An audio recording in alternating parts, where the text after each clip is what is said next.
Test the data stream. It is 9/9/2020.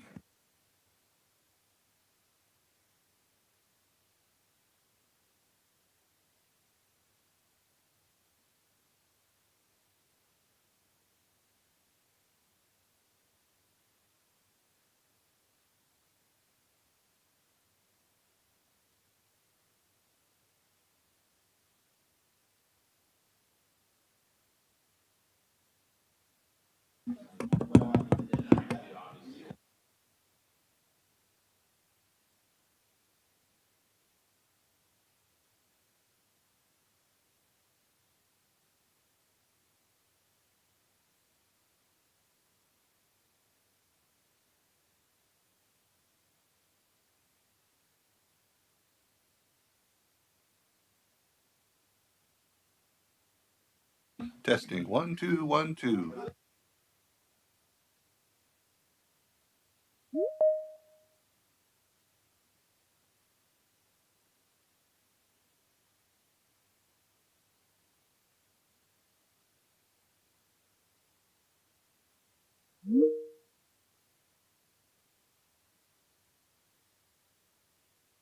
Mr. Hill, this is Dave Cartwright in the boardroom. We will be up probably another 25 minutes. We are streaming to the world, so if you make comments, it will be heard.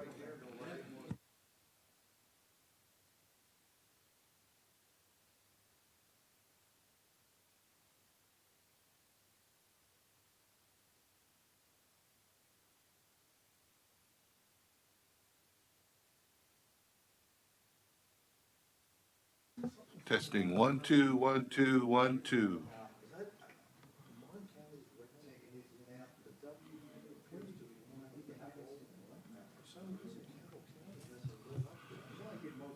It is 9/9/2020. It is 10:37 in the boardroom. We are testing.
Testing 1 2 3 4.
Testing 127.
Blah.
Good morning, Miller and Tom.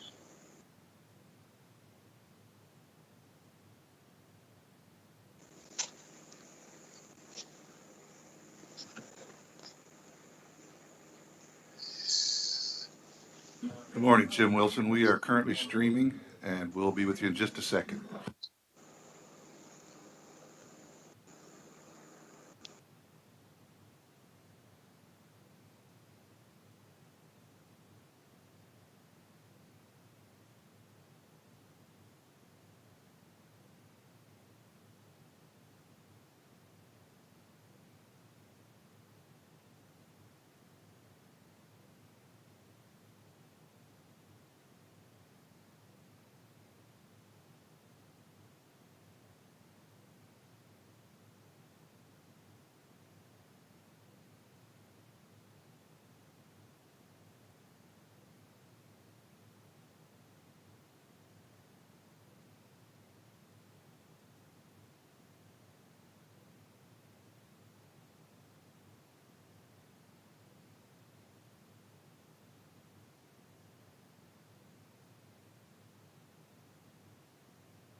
Good morning.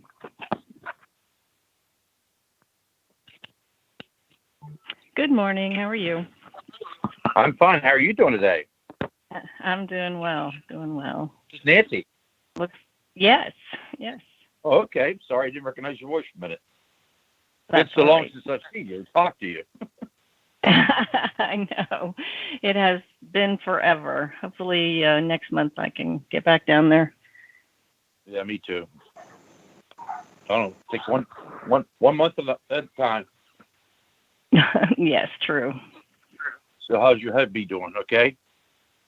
He's doing much, much better. Thank you. This meeting's been called to Good. order. It's 11 o'clock on Wednesday. At this time, we appreciate you coming. At this time, we have the Pledge of Allegiance by Deborah Sutherland. Everyone stand. I pledge allegiance To the flag of the United States of America and to the republic for which it stands, one nation, under God, indivisible, with liberty and justice for all. At this time, we're gonna go around and have each board member to give their title. Let's start with Mr. Perry. Is Dave on? He was going off and on. Dr. Wilson and Ms. White. Nancy White. Good morning. This is Nancy White, Morgan County. Jim Wilson. Bob Dunleavy. Bob Bob Dunleavy, go ahead. Dunleavy, Ohio County. Dr. Jim Wilson. Wilson, Marshall County. Deborah Sutherland. Deborah Sullivan, Kanawha County. Good morning, Tom Campbell, Greenbrier County. County. Scott Road Truck, Monongalia County. Daniel Snavely, Putnam County. Dave Perry's on. Dave Perry, Fayette County. Sarah Tucker, Chancellor of Higher Ed. Okay, Department of Education. Good morning, Clayton Burr, State Superintendent.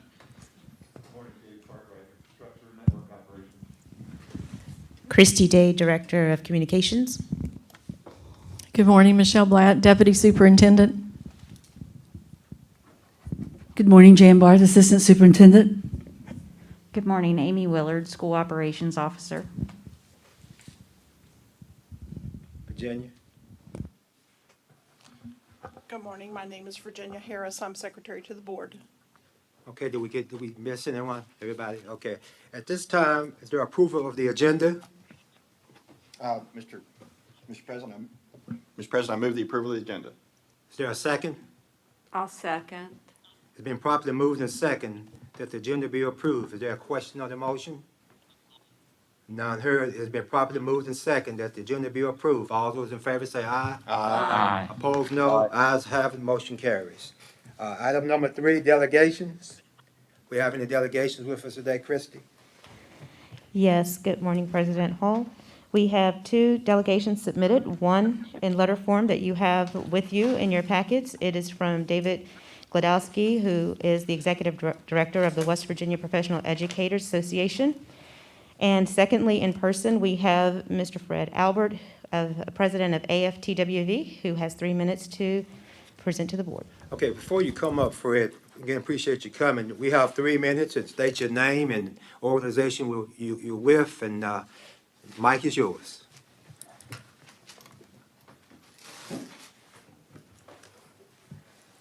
Good morning. Thank you so much. It's good to see you all in person after several months. Actually, I have missed being here, but I am Fred Albert, President of AFT West Virginia. Congratulations, Mr. Hall, on your recent election as president. So good morning, President Hall, honorable board members, Superintendent Birch. Thank you for this opportunity to speak. I have just a couple of items that I want to address. One is I had Mrs. Harris, and she very graciously passed out to each of you this timeline of what we have been doing with Reconnecting McDowell. And we're very excited to announce that the Renaissance Village, the first multi-story building in Welch, West Virginia in over 50 years, is now completed and ready to rent. We have 2 floors of commercial space. We have a letter of intent that has been signed by a gentleman to put in a coffee shop, sandwich shop, bookstore combination on the first floor.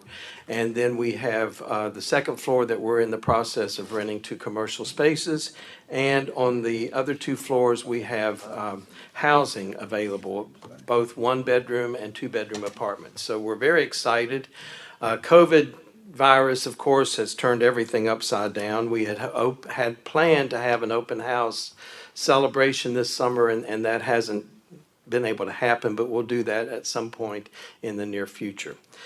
So we're excited about that. Also, there are some recipients in the 3rd year from the Mayor Foundation, and in conjunction with Reconnecting McDowell, 5 students were given a $5,000 scholarship. So we're very proud of that program. The awardees are Bailey DeHaven, Cameron Grubb, Michael Paul Hare, Demi Lester, Miranda Osborne, and this last name I hope I pronounced right, Jazunai Sizemore. And they're going to go to colleges here in West Virginia. That was part of getting this. Wow, I only have 48 seconds left. Anyway, we're proud of that. But the other thing that I want to speak to is reopening of schools. We still get, and Superintendent Birch, I think you've done a wonderful job. I really do. I commend you. I know it's not been easy. We're still getting calls every day from concerned parents and concerned teachers, concerned service personnel, that they don't feel quite equipped. I got a call yesterday, and I've already mentioned this briefly to Superintendent Birch, a parent in the Eastern Panhandle, very concerned. She's a substitute teacher, but her daughter, who's a senior, also is enrolled in the dual credit classes with WVU. She missed the first 90 minutes of her lecture yesterday because of connectivity, or the inability to connect. And the daughter's just distraught. She's like, I'm already behind the first day. So that's a major concern throughout the state. And so I told the mother I was going to try to come today and hopefully be one of the lucky 12 to get in the meeting, and that I would bring that up, to you. She also was concerned that, and I've given her name to Superintendent Birch, and I would appreciate it if you'd call her. She's a very lovely lady to talk to on the phone. She also has a concern that out of the 4 classes that her daughter had yesterday in brick and mortar in the school, 3 of those teachers were substitutes. And it's because they could not fill those positions. So that's a major concern as well. And I know that's on the agenda to talk about as far as substitutes. And the last concern I have is I had a teacher this week, an elementary teacher, who was concerned about the cleaning products that they've been given to spray down the room. When she read the label, it's a herbicide and pesticide, and she's concerned. They've been told they have to spray the room if there's a bathroom break or a recess break, spray the room and then leave it on for 10 minutes. Then they're going to be eating lunch in the room. And she was concerned that some children with maybe asthma or other conditions, this could be a concern for them. So I did contact the local superintendent. He was checking into it. That is worrisome, because she said, if they're eating lunch in this room where I've sprayed something of this nature, they could ingest some of that. So there's concerns out there, and I know it's not a perfect world, but I just wanted to bring those to your attention. Thank you so much for the opportunity. Thank you, Fred. Sure. Thank you. Any questions before I sit down, or I just want to say this to you. We appreciate you coming and with your concerns. And I like what you did. You said I took it back to the local board, local superintendent, let them deal with that. And that's what we're looking for. And I promise you, this young man here and his staff, I'm sure there's been some issues, and I'm sure they will take care of that. And I appreciate you bringing it to our attention. Thank you. Any other board member have any questions or comments? Okay. Thank you very much. Any more delegations? Christie? No, sir, there are no more delegations. Before we go on, Mr. Yes. President, Yes, sir, Dr. Wilson. if everybody hasn't been aware of it, but we have a new vice president of the National AFT in our room and just spoke to you. Oh, wow. Congratulations.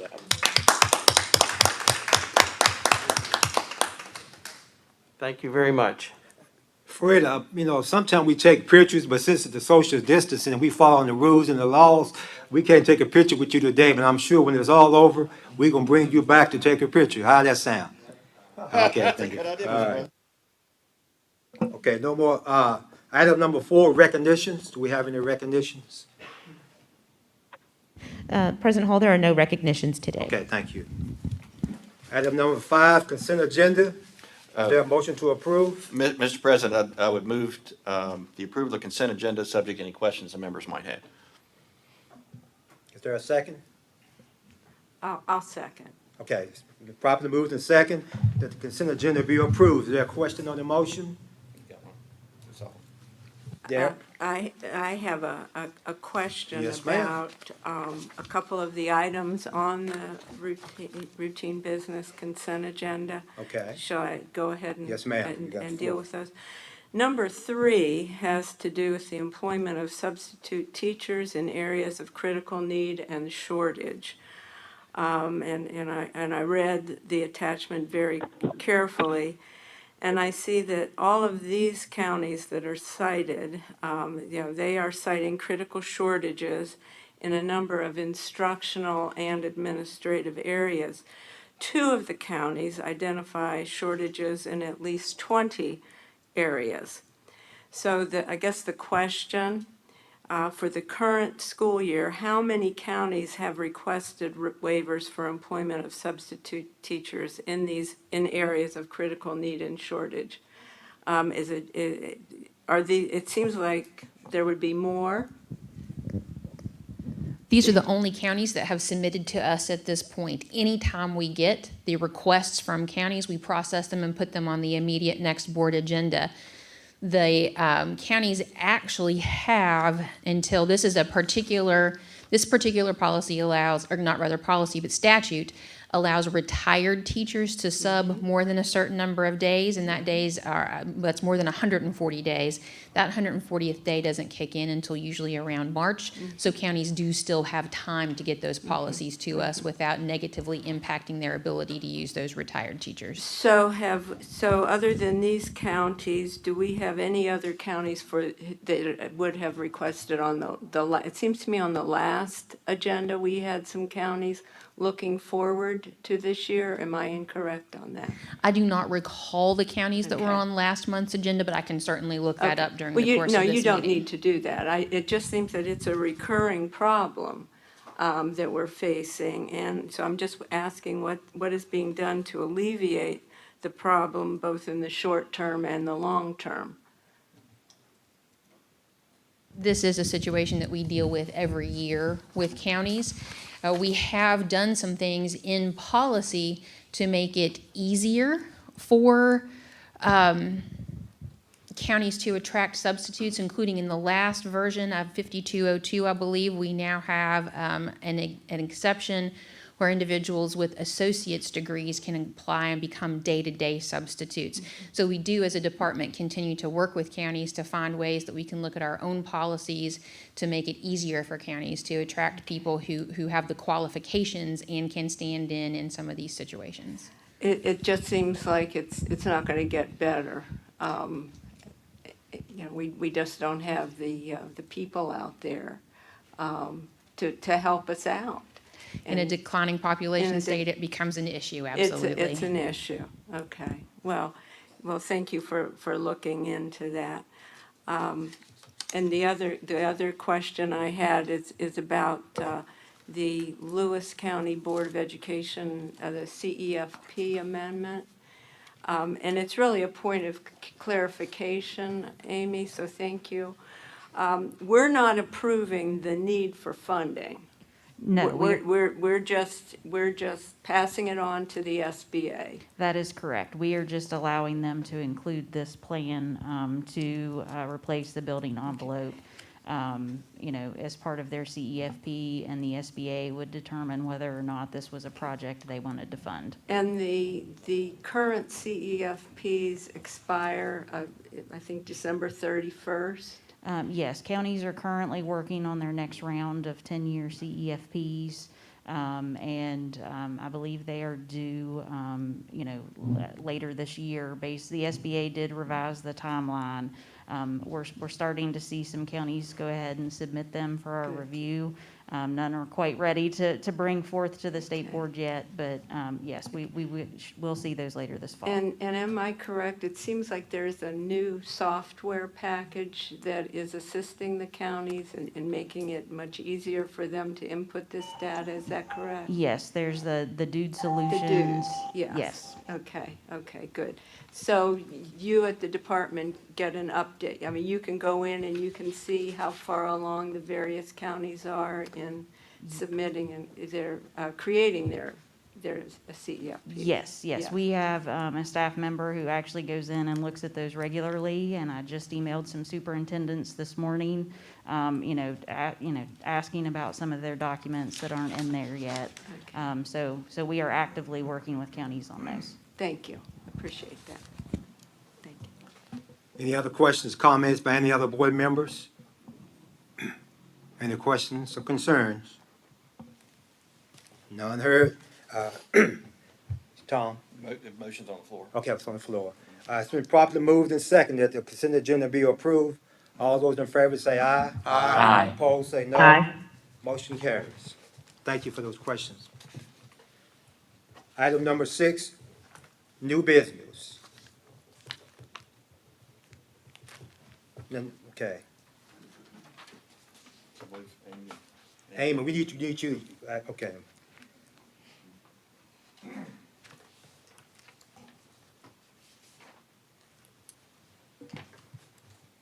Thank you, Mr. President. The Pocahontas County Board of Education is requesting approval of an amendment to their current 2010-2020 CEFP. They are essentially requesting to rescind a previously approved amendment which had included the closure of Marlinton Elementary School so that that school can remain a permanent facility. The previous amendment from 2015 would have closed the existing Marlinton Elementary School facility, moved those students to the Marlington Middle School building, moved the 7th and 8th grade students from the existing Marlington Middle School and Greenbank Elementary/Middle School to Pocahontas County High School. Pocahontas County was awarded a school building authority project to make renovations to Marlington Middle School, Greenbank Elementary/Middle School, and Pocahontas County High School, contingent upon the passage of a bond levy by the residents of Pocahontas County. The bond levy failed, so Pocahontas County Schools was never able to implement the plans in the 2015 CEFP amendment. The county now plans to keep Marlington Elementary as a permanent school. This amendment will allow the CEFP to reflect the current facilities and grade configurations in place in Pocahontas County schools since the previous amendment was not implemented as planned. The school system, parents, and citizens will be working to identify the appropriate facilities and grade configurations moving forward for the 2020, 2030, and 2030-2040 CEFP cycles. And I believe we have Superintendent Terrence Beam is participating virtually.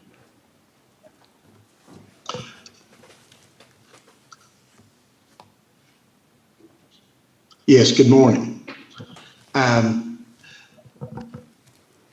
When Amy has gone through this process pretty clearly, the purpose we're asking for the change in the rescission of the amendment is so we can seek MIP funding through the SBA this fall. We've already submitted our project to them to replace a sprinkler system at Marlington Elementary School that's been repaired over the last several years. The fire marshal for the last 4 years has been very adamant about us getting it totally replaced. We've tried to kind of just patch it together the best we could until a final decision could be made on the continued existence of that building. The community and the community leaders of this town, this county, are simply not interested in us trying to close Marlington Elementary School at this time, even though it has been flooded a couple of times. So what my main concern is I need to maintain the safety of our children right now, regardless of what the county decides in the next few years to do with that facility. Like I said, the cost of that project is $241,000. Of course, all we're asking the state board to do is to rescind the amendment from the 2015 CEFP amendment so that we can pursue SBA funding.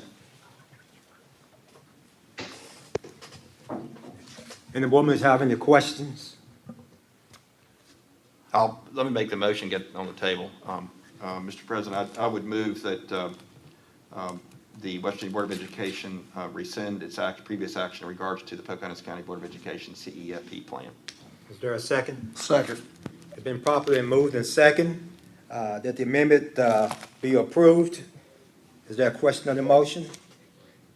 Ms. Sullivan, you have your mic on. Is there a question on That's the okay. motion? None heard. It's been properly moved and second that 2010-2020 CEFP for the Pocahontas County Board of Education be rescinded. All those in favor say aye. Aye. Opposed say no. Aye. Ayes have it. Motion carries. Thank you, Amy. Thank you. Okay, moving on down the agenda, we have Sarah Stewart. Policy 243610, extracurricular activities.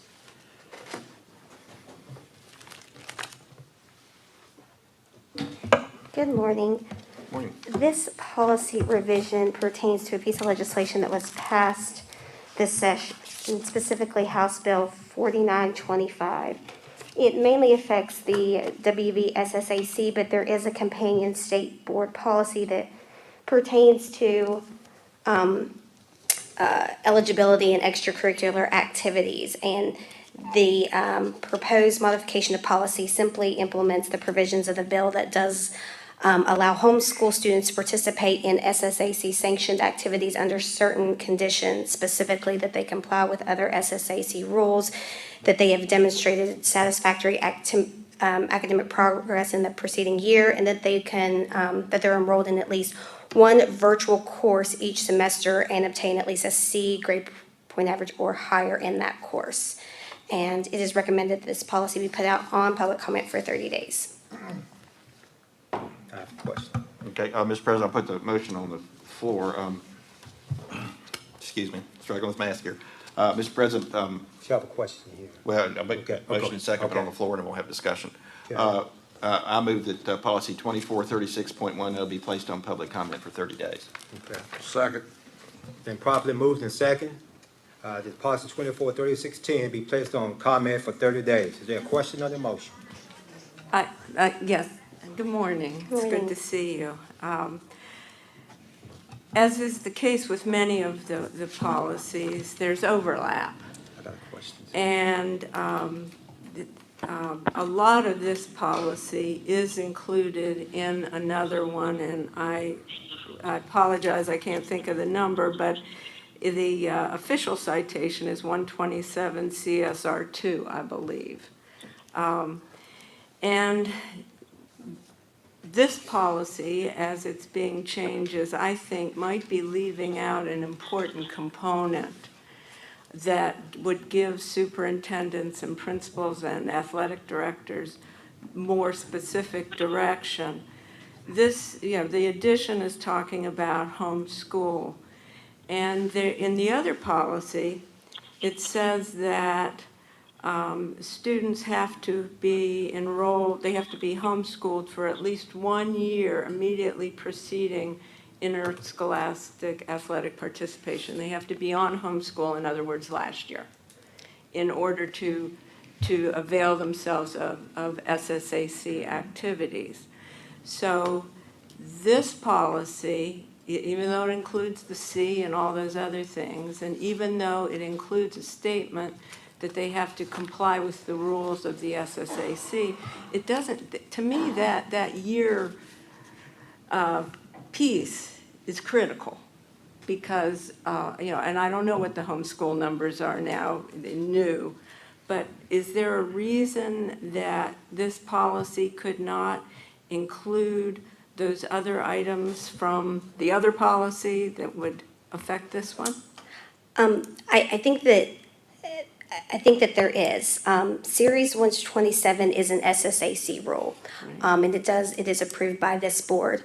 But in some of these overlapping policies, just as a matter of a drafting practice, rather than putting those specific provisions in both policies, which if they change would require a revision of both policies, I think oftentimes we refer to that controlling policy to let folks know, let the public, let athletic directors, let schools know that there are other rules and you need to be mindful of those rules.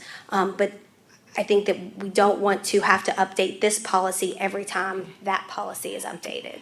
Okay, and I understand that, but if we want to help our educators out there have user-friendly items that they can consult, perhaps is there a way outside of policy to have some sort of fact sheet that could put together the items from the various policies that could help direct their work rather than them having to go to this policy and that policy. There's a lot of questions out there, I know, about who's eligible. And, I, as a former principal, I'm aware of the SSAC policies. Somebody else wouldn't know that and wouldn't know specifically what to be looking for. So perhaps there's something you could put together? We have worked with the SSAC and put together and it is, I know that Mr. Dolan and Mr. Lambert in our office, who is handling many of the homeschool questions, both have I guess, internal guidance document to answer the questions as they come in. We can certainly work to put together an external facing document to kind of make it very clear who is eligible and who is not eligible.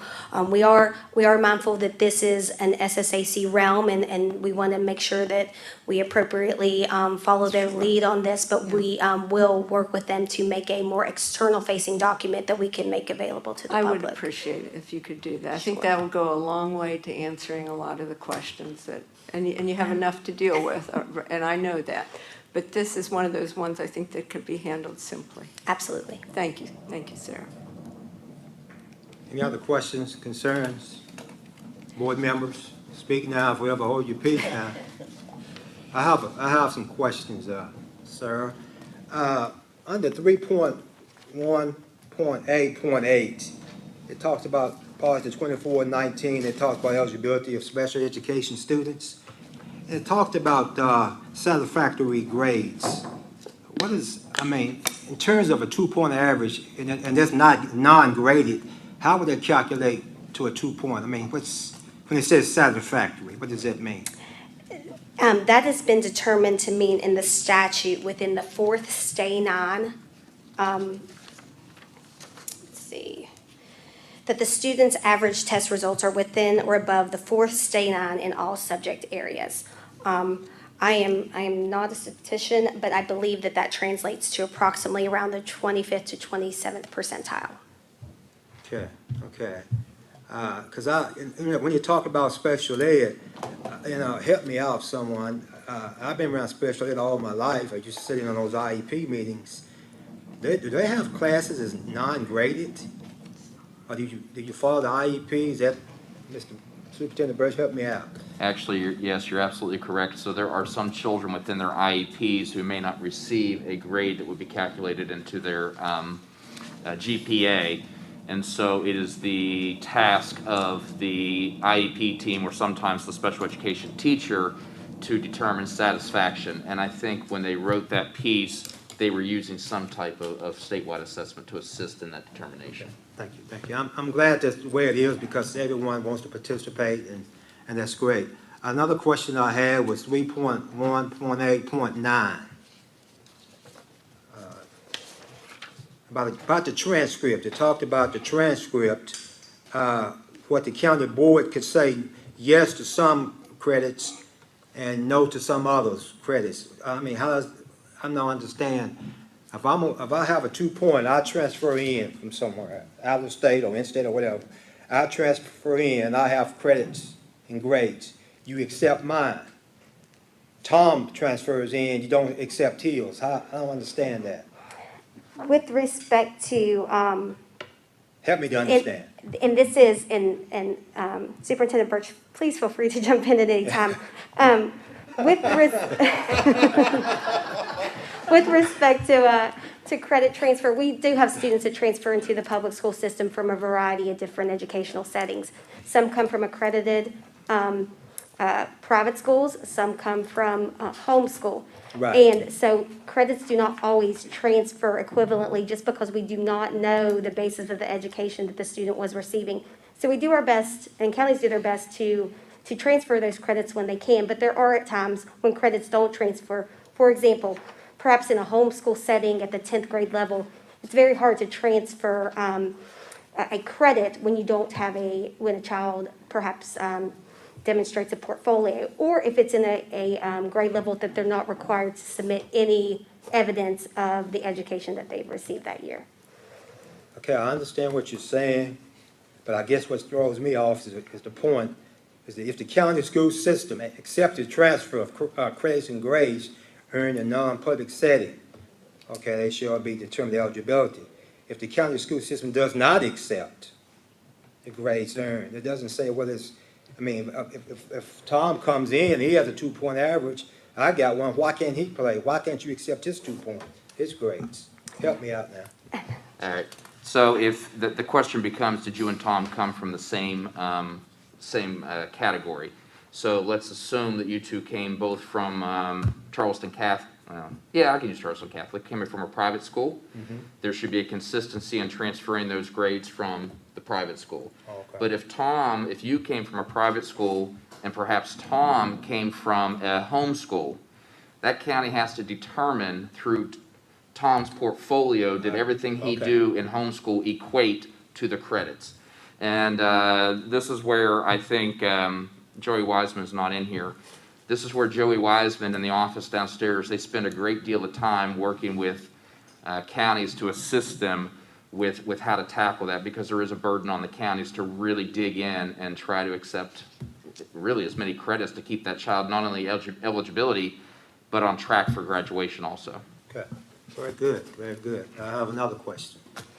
Okay, I was going to show you, I've been reading it, okay? I go to show you, okay? 3.1.8.10, help me out. Are they talking about sixth graders coming in? Because it says 6 through 12. If I'm a sixth grader and I walk into a middle school, I'm automatically eligible, whether I have a 2 point or not, for a semester. Is that what they're talking about? I believe that is correct. Okay, okay. Reason I'm asking these questions because you'd be surprised that the number of people call you, you know, in Raleigh County, myself, I'm gonna speak for myself, parents will call you, you know, they'll call you and say, well, why are my son and my daughter, you know, why aren't they eligible?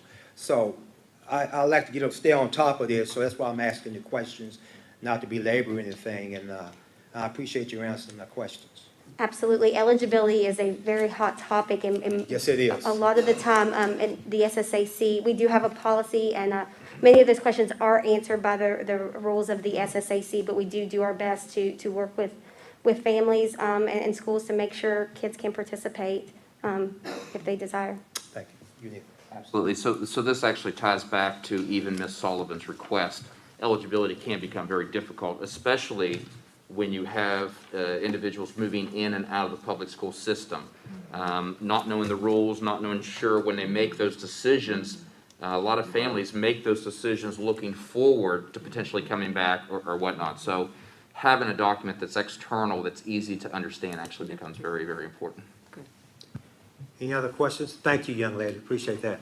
Any other questions or concerns? Okay. It has been properly moved and seconded that policy 2436.10 be placed on the 30-day comment. All those in favor say aye. Aye. Opposed, no. Aye. Ayes have it. Motion carries. Okay, at this time, we're going to C. Moving on down to C. Thank you, Mr. President.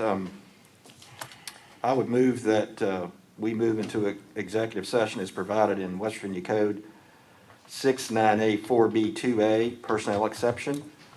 And I would also move, Mr. President, that as part of that, we'll be partaking of our lunch as we're out, and we'll come back from executive session after having had lunch.